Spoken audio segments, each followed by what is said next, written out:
afternoon, everyone, and thank you so much for joining me today to talk all things home insurance. My name is Erica Broom, and I'm the sales manager at VyStar Insurance Agency. With over 20 years in the industry, I've seen it all, heard it all, and I'm excited to share some insights with you. VyStar Insurance Agency has been serving our community for the past 6 years, and we are dedicated to providing best-in-class insurance solutions to our members. We take pride in sitting down with you to review your policy, ensuring you understand your coverages, and helping you find the most robust coverage at a competitive price. All right, so let's review the agenda for the day. I've been through the ups and downs of this insurance market, and I have some good information for you to help navigate through it. Recently, the Florida insurance market has felt like a theme park ride ran by Mother Nature. Steep climbs, sudden drops, and premiums that have made everyone grip the safety bar. But thanks to recent reform, the ride is finally starting to level out. Carriers are cautiously reopening underwriting guidelines. They're taking a second look at homes that once they flat out avoided. Embrace yourself. They are even rolling out rate decreases. Yes, you heard it, decreases. A word the Florida insurance market hasn't heard in years. There's been quite a shift happening behind the scenes that actually favors informed homeowners. With hurricane season running June through November, now is the perfect time to really understand your homeowner's coverage. What does it cover and what doesn't it cover? And how today's changing market could work in your favor for once. So let's dive in and talk about it. Why is homeowner insurance important? We'll discover why it's a must-have to protect your biggest investment from unexpected events like disasters, theft, and accidents. What are the different types of coverages? We'll learn about the main types of homeowners insurance coverage like dwelling, personal property, liability, and your living expenses, and more importantly, why you need each one. So we'll talk about taking advantage of the savings in this market. We'll go over tips and tricks on how to save money on your insurance during these times, such as shopping around, reviewing your coverages, and mitigating losses. Homeowner insurance requirements for mortgages. We'll talk about what insurance your mortgage lender requires, including minimum coverage limits, proof of insurance, and why they require it. And tips for selecting best coverage. I'll give advice on picking the best homeowners insurance coverage, like how to compare quotes, checking the policy details, and adding extra protections. So go ahead and grab your declarations page. Before I dive in, I do encourage everyone to grab these documents so that we can review the coverages together, and here's why. These pages provide a detailed breakdown of your coverage limits. They help you understand your policy better. They ensure that you are adequately protected against potential risk. Your declarations pages are typically several pages long, including your personal information and specific limits. Your declarations page may be safely stored on your computer for some, accessible online through your insurance carrier's portal for our tech-savvy group, and then for some, like me, they're probably filed away in the original envelope that they were mailed in and possibly still unopened, and that's okay. This is a judgment-free zone, no scrutiny here. That's what we're here for today. We're going to review these documents, earmark the things so we can go back and ask questions later. Maybe you go to your current agent to get a more formal review, or maybe you call one of our professionals here at VyStar Insurance Agency for a fresh set of eyes. Either way, it's a win-win for you. Unfortunately, I've worked with members, and it's become clear that most homeowners do not know what they have until it's too late and they find out they didn't have enough coverage. Well, that ends today. I'm here to help break it down for you and ensure that you fully understand what coverages you have or might not have. Each year, you'll receive a new policy at renewal, and it's crucial to review any changes that your homeowner's insurance carrier has made. This way, you can stay informed and make sure your coverage remains up to date and adequate for your needs.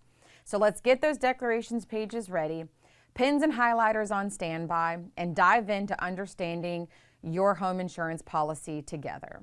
So the question of the day is, why have home insurance? Let's take a few minutes to chat about why having it is so important, and here are the 3 main reasons. Protecting your investment. Your home is probably one of your biggest and most valuable investments. It is likely the largest purchase that you will ever make. Home insurance is there to protect you and your investment from unexpected events like fires, thefts, or natural disasters. Without it, the financial burden of repairing or rebuilding your home would be overwhelming. It's about peace of mind for you and your family. Home insurance offers peace of mind in knowing that your home and your belongings are covered. In the case of a disaster, you can focus on the safety and well-being of your family without worrying about the financial losses. Plus, you'll have a professional insurance provider who understands your situation and can guide you through the process step by step. Financial security against losses. Home insurance ensures that you have the financial support to recover from a loss. It covers unexpected costs like water and smoke remediation and additional living expenses if you are temporarily displaced from your home due to a claim. This financial safety net allows you to bounce back more easily from unforeseen events. So home insurance isn't just about protecting your house, it's about safeguarding your investment, providing peace of mind, and ensuring your financial stability in the time of a crisis. Let's make sure we understand our coverages and are prepared for whatever comes our way. Now let's take a deep dive into all the information that you can find on your declarations page. This page is the roadmap to your policy, and understanding everything on it is key to knowing what you're covered for. Here's what you'll see. Section 1, the name of the insurance carrier. This is the company that provides your insurance. It's good to know who's got your back. Section 2, your name and mailing address. This is where they will send any important mail or notices, so make sure that it is correct. Section 3, your policy number. This is your unique identifier for your policy. You'll need it whenever you contact your insurance company. Section 4, your policy period. This tells you the start and end dates of your coverage, and it's important to know when your policy is active. Section 5, location of the property. This is the physical address of the home that's being insured. Section 6, the coverage categories. Here you will find the different types of coverage included in your policy, like the dwelling coverage, personal property, and liability. Section 7, the limits of said coverages. This section shows how much coverage you have for each type and are crucial because they define the maximum amount that your insurance will pay for a covered loss. Section 8, your deductibles. This is the amount that you will need to pay out of pocket before your insurance kicks in. It's listed for each type of coverage.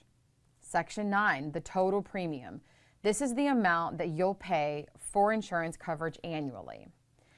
Now that we've reviewed how to identify what you have and how much is covered, let's break down the different types of coverages included in your standard homeowners insurance policy.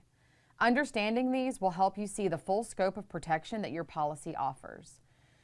Remember that specifics can vary by insurance companies, so you might hear me say this is a carrier-specific coverage or limit, which means different insurance companies offer different options and limits.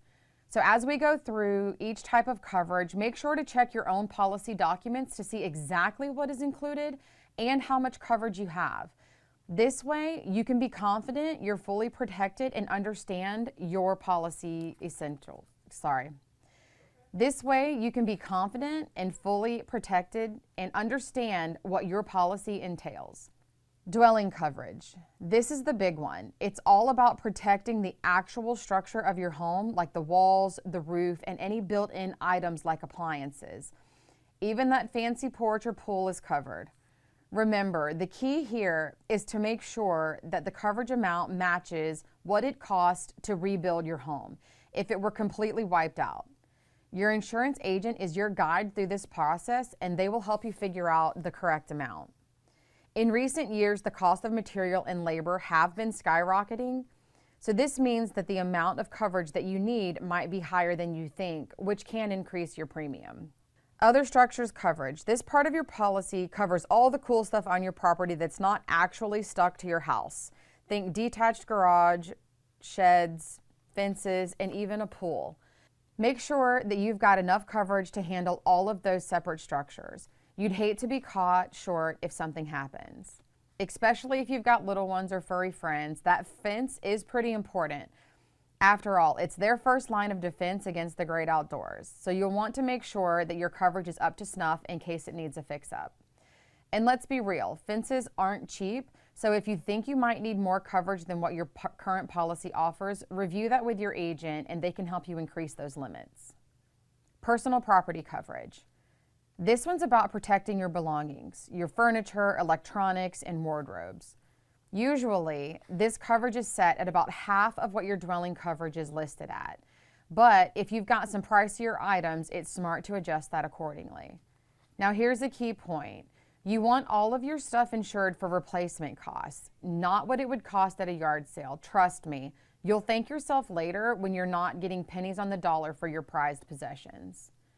The last tip here, if you have valuables like jewelry, firearms, or antiques, your standard coverage might not be enough. This is carrier specific, but most policies only offer limited theft coverage for those items around $1,500. So if you've got grandma's sparkly diamond ring that's valued at 10 grand, it's probably worth springing for some extra coverage or a separate policy just to be safe. You wouldn't want that heirloom to vanish without a solid insurance plan in place. Additional living expenses and loss of use. This is the part of your policy that's like the safety net if your home becomes unavailable due to a covered disaster. It helps cover things like hotel bills or renting a place while your home is getting fixed up. Let me tell you a story. I had a neighbor a while back who had a fire start in her kitchen and it was a mess. Luckily, the fire department got there quick and put it out. Though it was only a partial loss, not only did it cause damage to her kitchen, but the smoke spread throughout the entire home, messing up everything, including her wallpaper and the taxidermy goose. But there was also major water damage. The fire department did an amazing job, but now the entire home was soaked. She couldn't stay in her home for nearly an entire year while it was all sorted out, but thanks to this coverage, she had a roof over her head the entire time. Her insurance covered the cost of a rental, and it was a real lifesaver during such a tough time. So even though we never want to think about something like a fire happening to us, having this coverage can really make all the difference if it does, and it's peace of mind knowing that you won't be left out in the cold if the worst occurs. Personal liability. This coverage is your financial safety net in case someone gets hurt on your property. It steps in to cover legal expenses, settlements, and judgments against you. The minimum coverage can vary depending on your insurance carrier, so it's wise to refer to your declarations page for specific limits. However, at VyStar Insurance Agency, we recommend starting at least $300,000 in coverage to safeguard your personal assets. For those with additional risks, such as a pool or substantial assets, we suggest considering a personal umbrella policy, as this provides an extra layer of protection above your standard liability limits. On a personal note, when my parents decided to add a pool to their home about 6 years ago, after all the kids moved out, ensuring adequate liability coverage was my top recommendation to them. It is crucial considering the unpredictability of accidents, especially around water features. Medical payments. Think of this as the Band-Aid of insurance. It's there to help patch up if someone gets hurt on the property. Doesn't matter if it's your best friend or the neighbor you barely know. If they take a tumble on your property, this coverage helps step in to cover their medical bills. It's a small gesture, but it can make a big difference in keeping peace in the neighborhood. Here's the best part. It doesn't matter who is at fault. Even if you are not to blame for the accident, the coverage will still kick in and take care of unexpected medical costs. All right, now let's talk about deductibles. Your deductible is essentially the initial amount that you, as the homeowner, must pay out of pocket before your insurance coverage kicks in. It's a fundamental aspect of your policy, so choosing wisely is crucial. After all, you want a deductible that you can comfortably afford to pay at any given time. Here's a rundown of the common types. All other peril. You will hear this referred to as your AOP deductible. It's like the catch-all for the most covered events that aren't weather-related. We're talking fires, water damage, and vandalism. Now, when it comes to picking your AOP deductible, you've got some options. $500, $1,000, or $2,500 are standard. If you choose a higher deductible option, there is a reduction in premium cost. Hurricane. This deductible is specifically for hurricanes and named storms. This deductible is specifically for hurricanes and named storms.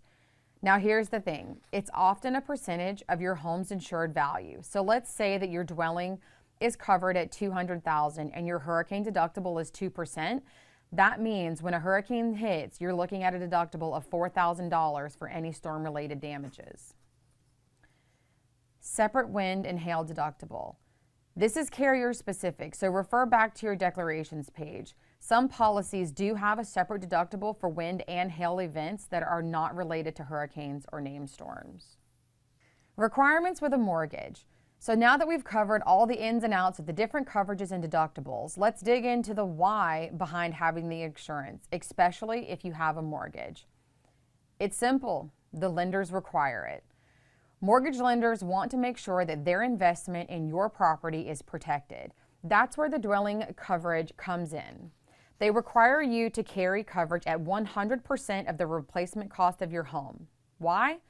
Because if something happened and your home is damaged or destroyed, they want to make sure that it can be rebuilt. And here's the kicker that some homeowners don't know. If you do not provide adequate proof of coverage, the lender will put what's called force-placed coverage on your home. Sounds fun, right? Not so much.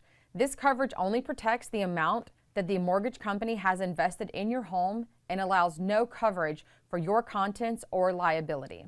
And to add insult to injury, the premiums for the force-placed coverage are often way higher than you would pay for your regular homeowner's insurance policy. Let's talk about the escrow payments. Home insurance premiums may be included in your monthly mortgage payment through an escrow account along with your taxes. So here's the thing. If your insurance costs rise, so do your mortgage payment. That's why it's crucial to budget smart and keep an eye on your policy for any big jumps in premium year over year. So now let's talk about the current market. We are currently in what's called a soft market. This is where carriers are more willing to write business. The competition increases and coverage becomes more accessible for homeowners. During a soft market, insurance carriers become more flexible about the risks that they'll cover. This makes it easier for homeowners to secure the coverage they need. This shift is driven by recent reform, new capital entering the market, and carriers regaining confidence. The impact. We see premiums stabilize, and in some cases, they're actually decreasing. Instead of a constant increase, prices have started to level out and even trend downwards. It's like walking into your favorite coffee shop and realizing that the price didn't go up and it maybe even dropped for the first time in years. Increased capacity. This means that more policies are available as carriers expand into areas that they previously pulled away from. Homeowners are seeing more options on the table instead of being limited to just one or two carriers. More flexible underwriting. This means expanded guidelines and fewer barriers to qualifying. Think of it as a smoother airport experience, fewer checkpoints, faster lines, and less frustration when trying to purchase insurance. For example, just 2 years ago, shopping for insurance was extremely difficult because carriers were hesitant to take on any additional risk. Many insurers had paused growth, tightened guidelines, or exited certain areas altogether. On top of that, rates were so high that finding anything competitive felt nearly impossible. I'm sure that many of you can relate to being told that your home is too old, too close to the coast, or that the roof is past its life expectancy. This was due to the carriers cutting back on different properties and causing the premiums to be on the rise. The great news is that today we are starting to see a shift, with more carriers being willing to write business again, expanding those underwriting guidelines, and pricing that is finally beginning to stabilize. Review your coverage needs. First up, take a good look at your coverage. You want to make sure that you've got enough to protect your home and all of your contents, but you do not want to go overboard either. You want to mitigate your risk. We're talking risk reduction. Implement safety features like security systems, water leak detectors, or storm shutters to help reduce risk. Not only does it keep your insurance safe and sound, these things will also help lower the insurance premiums, and you may save a couple $100. Shop around. Compare quotes from multiple insurers to find the most robust coverage and competitive premium. And here's an insider tip. If you're thinking of switching carriers, make sure that your home is in tip-top shape. A new carrier will do a home inspection, so you'll want to fix up any issues beforehand to avoid cancellation. Things like tree limbs brushing the roof, we want to trim those back. Rusty supply lines or pipes, you want to clean those up, or cracks in your stucco. You'll also need to discuss all system updates to your home with your insurance agent so that they can help you determine if it's a good time to make a change. Maintain good credit. You might be wondering why we're talking about credit scores in the context of insurance. Your credit score isn't just important for getting loans, it can also impact your premiums. Insureds see a good credit score as a sign of financial responsibility, which means a lower risk for them. So keeping these scores in good shape could lead to a significant savings on your insurance premium. It's about showing the insureds that you are a reliable customer. Selecting homeowners insurance. When it comes to insurance, it's really more than just looking at the price tag. You have to consider things like the financial stability of the carrier, how long have they been around, and what their customer service is like. Luckily, your VyStar insurance agency has your back. We can dive into all relevant details to make sure you're making a smart choice. So why call VyStar Insurance Agency? Save time. We broker through multiple carriers, which means that we can shop around for you and provide several quotes with just one phone call. Review your coverages. Send us a copy of your declarations page and we'll give your coverages the once-over. We'll make sure that you're not underinsured or paying for things that you don't need. You know, we've seen some interesting situations while reviewing insurance coverages. Recently, we had an agent going through a member's policy and realized that the only coverage they had was for their belongings, not for their home. If something were to have happened, like a fire or a storm, they would have been left high and dry with no coverage. Luckily, it was caught in time and the agent got them set up with the right coverage. It just goes to show it's not about having insurance, it's about having the right kind of insurance. Your VyStar agent can help find right coverage level for your specific needs and help you mitigate losses and find discounts in your policy when applicable. Another situation that really stands out. We had a member recently with an HO8 policy, which is a very basic form with numerous limitations and exclusions, reach out for a quote. After some thorough research, we were pleased to find her a more robust HO3 policy with a significant lower cost. She ended up with substantially more coverage for a fraction of what she had been paying, and it's a prime example of how exploring different options can lead to considerable benefits. So now we've reached the time for some question and answers. Please send us some questions in the chat and we have live reps that are answering. We're going to go over a few of the most common questions that we receive from our members. Is flood insurance covered under my homeowner's policy? No, it is a separate policy or a specific endorsement. Your home policy will not cover any damage from rising water coming from the outside. How do I determine the right amount of dwelling coverage for my home? Your agent is going to ask you detailed questions about your home, like the square footage and the building material, and use a carrier-specific replacement cost estimator to come up with a coverage level. How often should I review and update my homeowner's insurance policy? You should be reviewing your homeowner's insurance policy every few years or in the event of a life change. Does the age of my roof affect my premium? Yes, as your roof ages, the premium will increase over time. Also, most carriers won't insure a roof once it's over 15 years old. At that point, your options are very limited and you may see some premium increases. If I want to get a quote, what kind of information do I need to have readily available when I call an agent? We will need to gather some personal information like name and date of birth for any owners. Also, need to know any information about your home, about what year it was built, how big it is, if there's a pool or a pet. Also, any claims history will be helpful to have to make sure we can find a carrier that will accept your risk. Thanks again for tuning in to today's webinar. I hope you found the information helpful. It's been great sharing some insights with you. And remember, if you ever need assistance with your policy or have any questions at all, please feel free to reach out to us at VyStar Insurance Agency. We are not here just as agents, but as partners in ensuring your peace of mind. You can scan the QR code on the screen or call the number. Thank you so much and have a great day.